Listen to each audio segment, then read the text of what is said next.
Sa wakas ay may Christmas album na ang ultimate balladeer ng bansa na si Basil Valdez. Kaya naman sinundan natin ang album launch nito sa Fairview Terraces. Basil Valdez, anong ganap?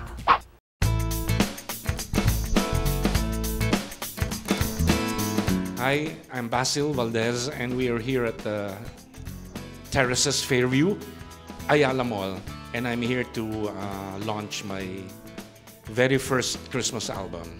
Look around about you and see what a world of wonder this world can be. Mabibili na ang pinakaunang Christmas album ng nag-iisang Basil Valdez, ang First Christmas.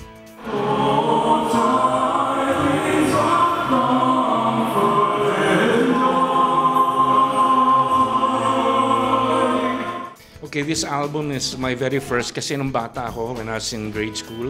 These are the songs I've always wanted to do. Hindi siya Tagalog. It's an all-English album which means mostly public domain songs like Silent Night, O Holy Night, Hark the Herald Angels Sing, God Rest Ye Merry Gentlemen. And also, nag-ambition ako, I decided to sing the Lord's Prayer and also Ave Maria.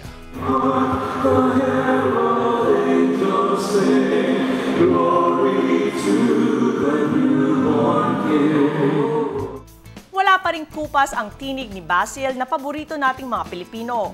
Ano kaya ang sekreto niya at hindi pa rin nagbabago ang kanyang signature musical style?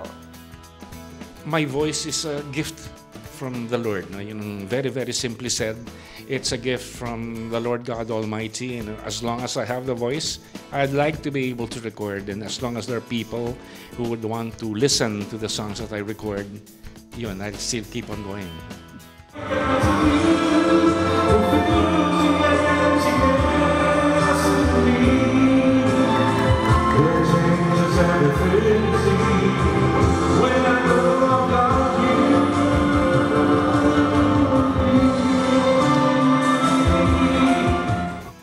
Swak talaga ang boses ni Basil sa mga paborito nating Christmas carols sa kanyang pinakabagong album. I'd like to invite all of you. Again, this is Basil Valdez and I'd like to invite you to buy the record, get hold of the album. It's entitled The First Christmas, Basil S. Valdez.